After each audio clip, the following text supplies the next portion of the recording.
Hello everyone. This is a Rosengrens RKL10. I've taken out the screws and we're going to take a look at what's inside of one of these locks. We're going to be gutting one today. So here's the front cover. As you can see, a lot of stuff going on there, but nothing really important. Now I get over here to the good stuff. Now, first you're going to notice a curtain. This is just a curtain. It's nice with the key. There we go. Fits nice with it. Gonna put that right there. And then we have the one of these discs here. There are a total of 3 of these in the lock. And put that one right there. Then we get over to this guy here. This is the top wheel, and this you actually cannot remove yet. I'm gonna start taking this thing apart. So there, I don't remember exactly how many there were, but there were quite a few of these setups right here. And I'm basically just gonna lay them like right here. So let's go and take them all apart now.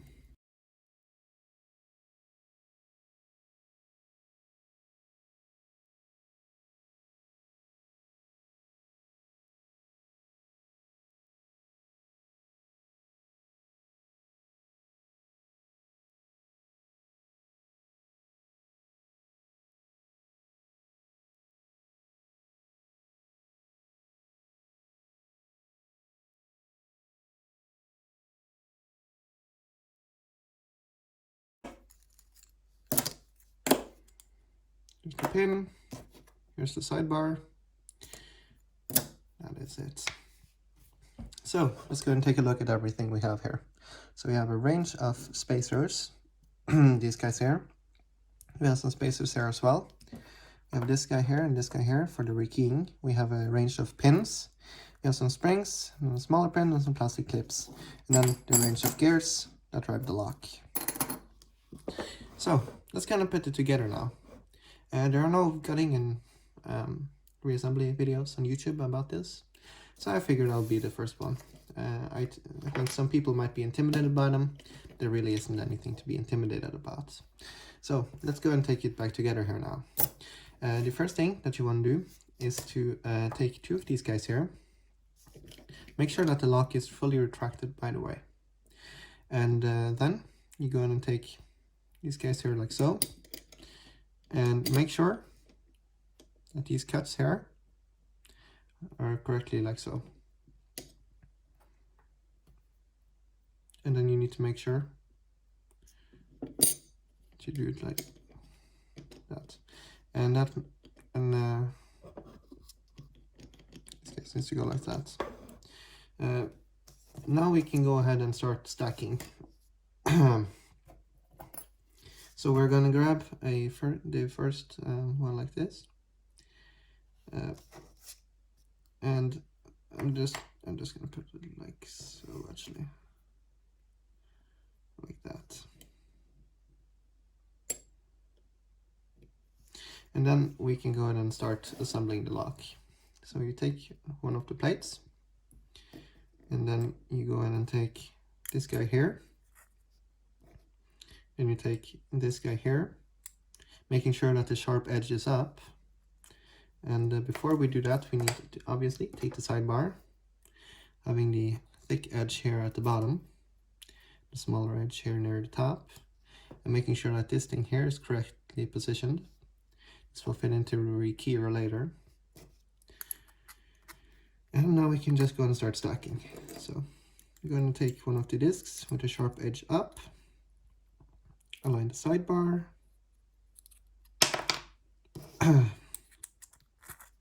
I don't think I have corona, but I am feeling a little down.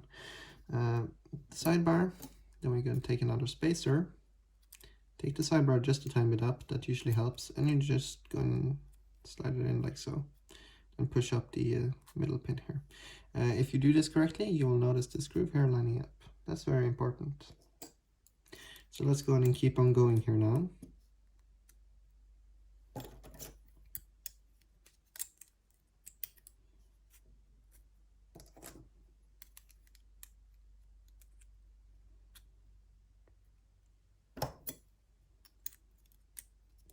The lock, by the way, has a tendency to self-destruct if you use it without or exterior of its container. I will show why later. So if your key ever stops working, and you maybe have one of these locks here on your safe, this is a good way to rekey them back to their original, or back to the key that you have. Because we're basically setting them up in factory condition and getting them ready for the rekey process, which will happen later. Right now we're setting it up as picked, as if a correct key has been inserted into the lock. And we will use the rekeying function later to put them back to our key.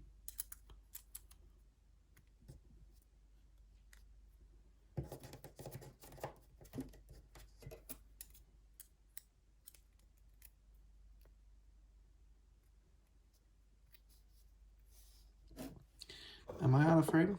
Maybe a little bit.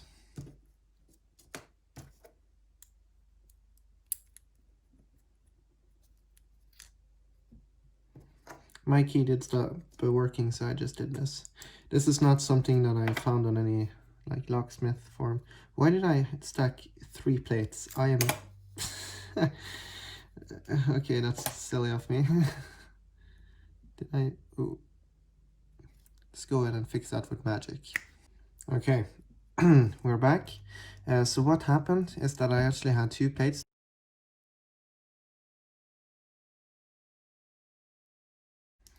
Okay, and we're getting to the end here. And put that on. Put that on like so. Then we can go in and take these spacers here on like so. Just to hold it together a tiny bit. Now when you take the spacers on, it's important that you have a plate on top and the bottom. You can see there's one up there and one down there. That's very important, otherwise it doesn't work. And now I like to take, so this is on the bottom side, and I like to take this guy here on like so, push it through a tiny bit, and then I go and align these guys. Just makes it a tiny bit easier than trying to get them in the other way. Making sure that the plastic things are still in. They help just keep this together. Now it is picked or opened or whatever you want to call it. And now we will go ahead and insert the rekeyer, and then we will take it in there. So you go ahead and put the rekeyer in like so. It doesn't really matter which way. However, what does matter is that you take the spacer or a spring or whatever. It will have this little keyed thing on them, little extrude. And you need to make sure that when you put it on, I'm gonna do it right now, just hang on. That when you put it on, it's not like this. This is bad. Okay, it needs to be like this. That's very important. So that this thing here actually goes out. And then we just go and slide this guy in, like so. And then we go in and take this guy in, like so. It's sometimes really annoying when things are falling out, but there's not really much to do with it. I don't have the factory tools that I use to put these guys here together, so this is just sort of my DIY way of doing it. Alright, screw it.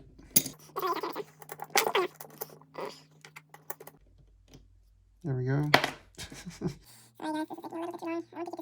Be a 20-minute one. Okay, there we go. Now I'm just gonna let this guy here in like so.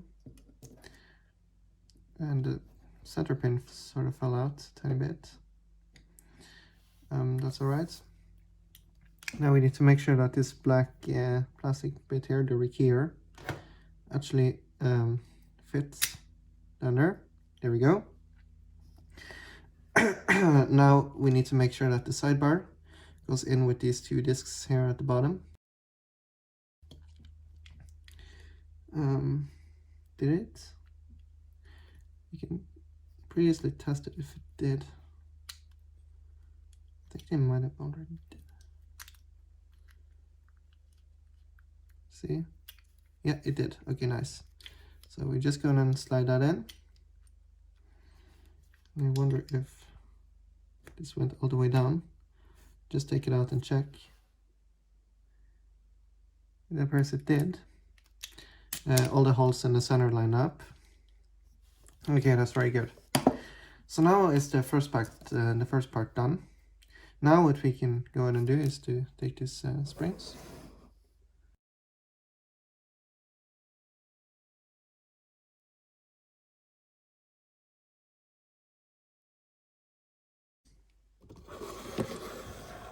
Okay, so we have the two springs here like so, and they are in with the pin like this.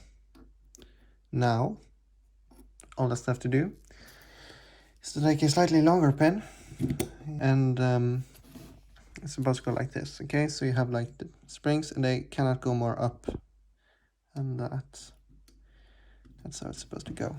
Okay, now we're gonna have a pin here, just to stabilize them or whatever they're used for. Is this thing really all the way in? It's hard to tell. I think it is. I'm gonna look down it. It is, okay. Wait, are these guys here just as long? I'm still learning about this lock here. They are, okay. I'm not gonna mess with that. It's probably right as it is. Yeah, that's fine. Okay, so that's good. Okay, so now let's look at what we have. We have only the drive stuff. This works. Make sure that this works before you do anything else. If this doesn't work, you've done something wrong. We have this rekeying thing here. And when we go ahead and move this thing here,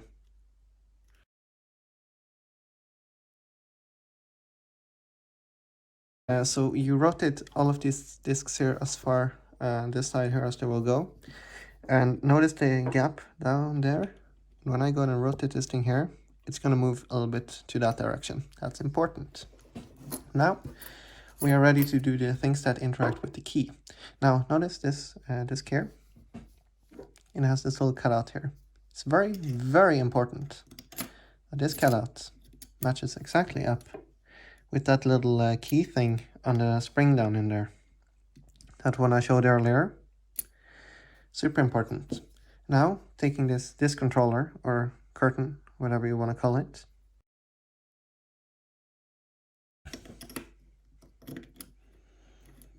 Make sure that it's rotated as far this way here as it will go. And make sure that it can rotate back quite a bit and nothing more forward.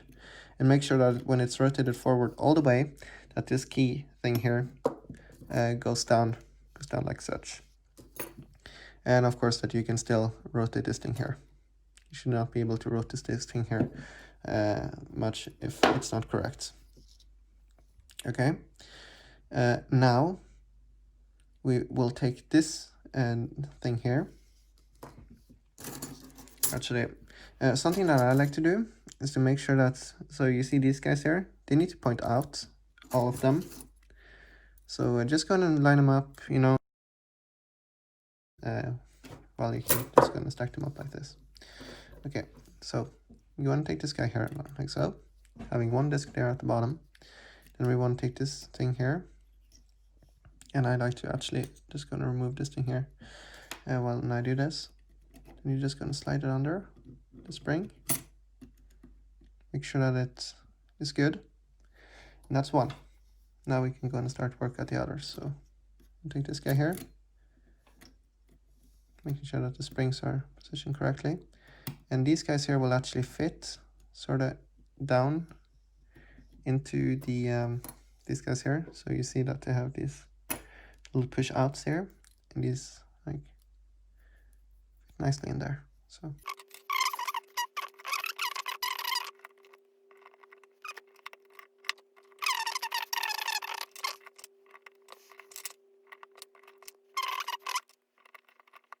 I think we might do chromer protector next. What do you guys think? I have one right here, though I do need to cut a key for it. It can be challenging. My machining skills are not that great on the milling side. I'm more of a lathe guy.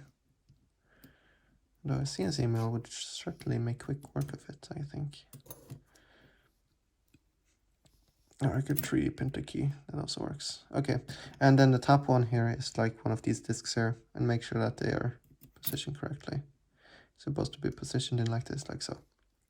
Okay, so we're almost done now. Next part is to take an ejector pin or some piece of metal down here to these guys, to these springs right here. Now, when you force them out, you will need to drop this little pin in here. And if it works correctly, then it should like seize the wheels. Then we're going to take a pin in here. I'm just going to correct these holes here.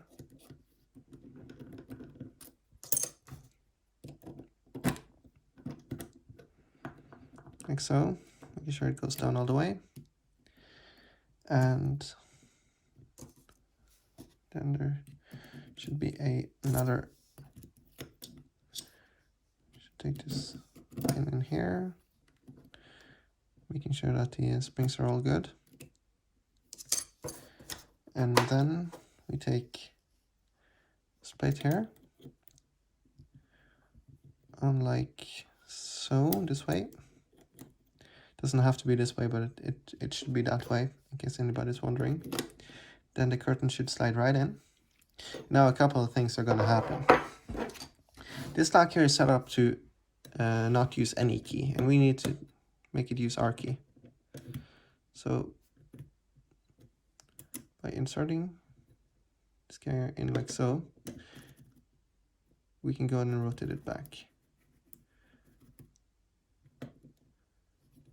And this thing here is fully rotated back.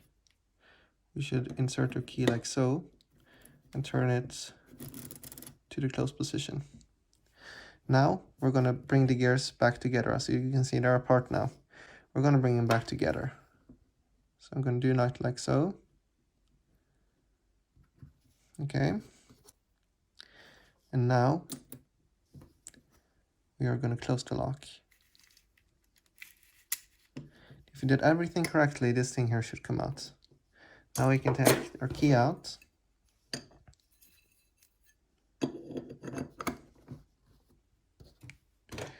We can take a screwdriver and screw this back in.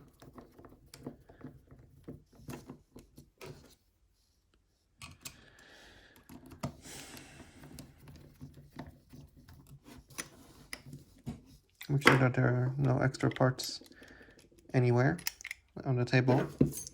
Now, if we did everything correctly, this key here should work, which it does, just barely. Come on, it's a little bit not as smooth as it once was. It is a used lock, but you can see it works. Here's the key, by the way. This thing here is stupidly long. So if you've maybe lost your key for your Rosengrens, or if you, I'm just gonna take it back apart again so that you guys have something to look at while I'm talking. If you lost your key for your Rosengrens, and you want to rekey it to your own key without having the old one, and that's how you can do it. Also, if you somehow broke your lock, which if I go in and take this key in like so, these pins here can move in and out because they're not like suspended by the holes in here in this plate.